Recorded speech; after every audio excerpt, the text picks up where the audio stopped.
Hi there, J3 here and welcome back. In this video, you're going to learn about the second skill to develop in order to be truly abundant. And that skill is to give with open hands. This means when you give, you should be ready to receive something, whatever that something is. If you don't receive something, then that's okay. But if you receive something in return, then cherish it. One of the basic benefits of giving is the internal fulfillment of simply helping someone out. And this internal boost is what will keep you going. It will be your buffer against burnout and stress. The skill of giving with open hands is about being ready to receive this internal fulfillment so that you can keep on giving. Now, allow me to share with you a personal story. A couple of years ago, I was driving along the C5 highway and it was already about 9 p.m. in the evening and I was stuck in traffic and it was raining really hard. If you stepped outside in the rain, in less than 5 seconds, every part of you would be drenched in rainwater. So as I was stuck in traffic, I saw a kid, maybe 10 to 15 years old, and he was selling sampaguita. I knew this kid was out in the rain because he couldn't come home yet until he sold all the sampaguitas. So I called out to him and gave him 500 pesos so that he could already go home outside of the rain. He in turn gave me all the sampaguitas he had. So he smiled and said thank you and hurriedly ran away. I thought that was it. I had done a good deed and it felt good. 1 minute later, I saw him running toward the car again. He came back with more sampaguitas and gave them to me. I asked him, where did it come from? He said he got the sampaguitas off his friend so that both of them can go home already. Then he said thank you again and mentioned that it was his birthday that day and for the third time thanked me again and ran back to where he came from. I was then sitting at the car smelling the sampaguitas I had and it was a lot, and at that time I was just amazed at what happened. He helped out his friend, plus the coincidence that it was his birthday. So I was able to give him a sort of birthday gift. I'm sure that the 500 pesos was able to make him happy. But that boy was able to give me what was unbelievable. I felt extremely happy with that experience. That same week, a Sunday, I was attending church. And I was planning on giving 5,000 pesos in the collection basket. I had already made it a practice to give 10% of my income. So that month, I earned a 50,000 commission. So 10%, which is 5,000 pesos, would go into the basket. So when the collection basket passed by, I got the 5,000 pesos, bundled it up, and dropped it into the basket. How did I feel? I also felt good, mainly because I was sticking with my promise. But it didn't have that kick, that same boost of emotion as when I helped out the boy selling sampaguitas. What's my point here? Giving with open hands is not about the amount. It's about the experience of giving itself. I could have given 10,000 or 20,000 in the collection basket, but the feelings wouldn't be close to what I felt with a boy selling sampaguitas. It was because of the experience. Now, how do you replicate an experience like that? I did more research on the topic of getting fulfillment in giving and observed 3 elements that made giving more fulfilling. So, if you want to feel more fulfilled in your giving, one or more of these elements should be present. Number 1, faith. My story with the boy selling sampaguitas was faith-driven. It was because of sheer coincidence that made the experience unforgettable. Now, you can't force coincidences like this to happen. By definition, a coincidence is something that is unplanned. So, how do you plan it? The answer is by being open to everyday experiences. Believe that the people you encounter were put there for a purpose. And the people asking for your help out of the blue is the universe's way of opening up opportunities for you to be abundant. Now, special note, remember, give only when you can afford it. Okay, number 2 element is personal passion.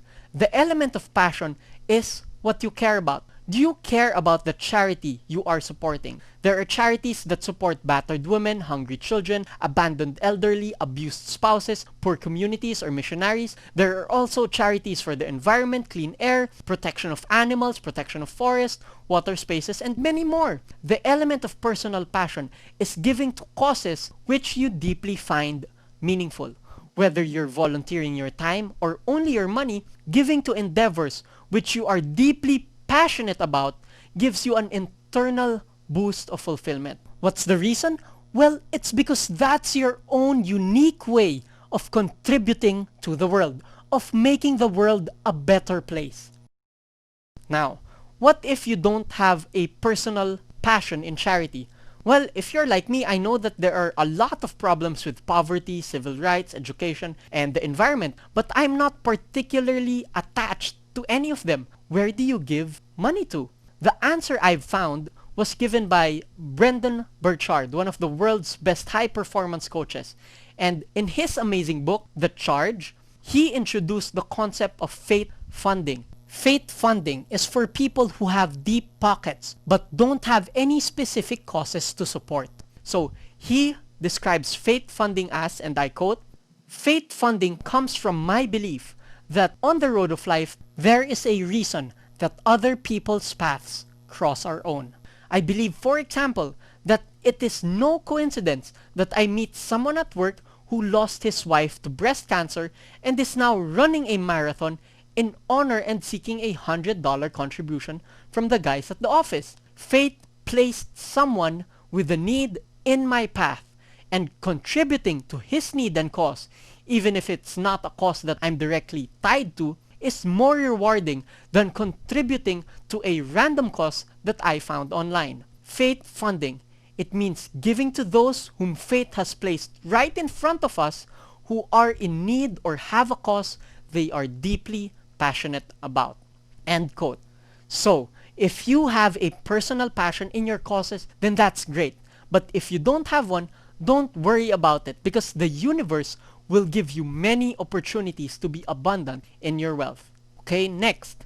The third and probably most vital element in giving is having visible impact. When we give our time and money, seeing positive feedback tells us that our act of generosity mattered, that it made a difference. If we don't see any difference, then our desire to help is not satisfied. So when you do decide to give, take the extra step to look at the impact. Whether it's a month later or a week later, allow yourself to feel good. These three elements, faith, passion, and visible impact, make giving feel good. And when you give with open hands, you strategically allow yourself to receive more from the experience of giving.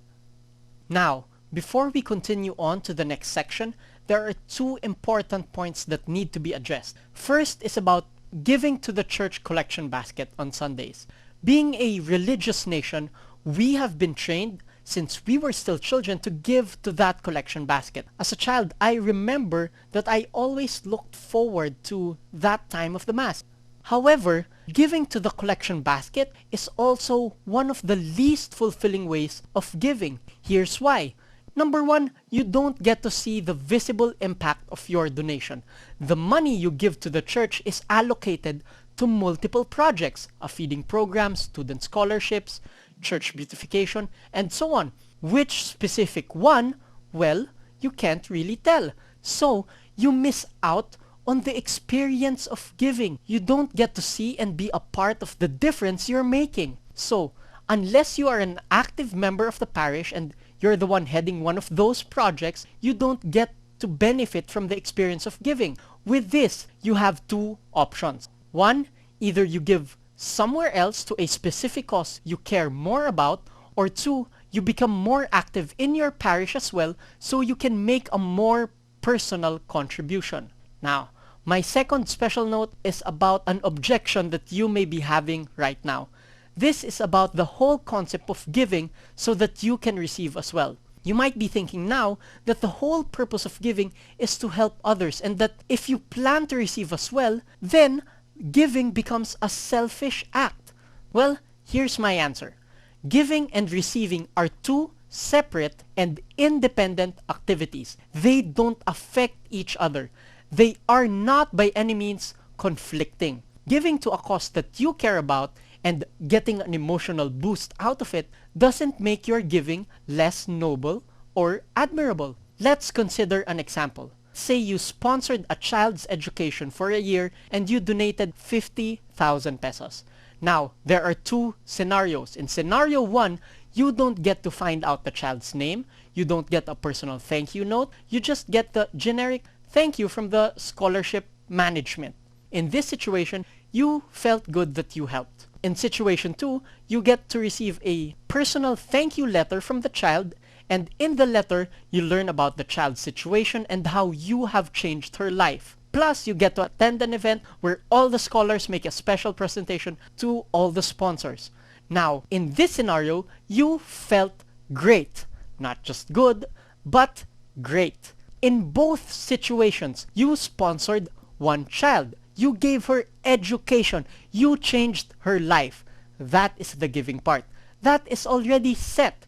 You have helped one child whether or not you felt good or you felt great about it. This is what I mean when I say that giving and receiving are independent activities. By increasing the likelihood of you receiving, you don't give less, you just open yourself to receiving as well. This is the mindset of abundance. By giving strategically, you allow yourself to receive more, which in turn allows you to give more. If you just give and give and give without receiving, you will burn out, and the giving will be temporary. But if you allow yourself to receive the benefits of giving, then you'll be able to keep on giving abundantly. In the next video, we'll cover the third skill in giving to be truly abundant. See you there!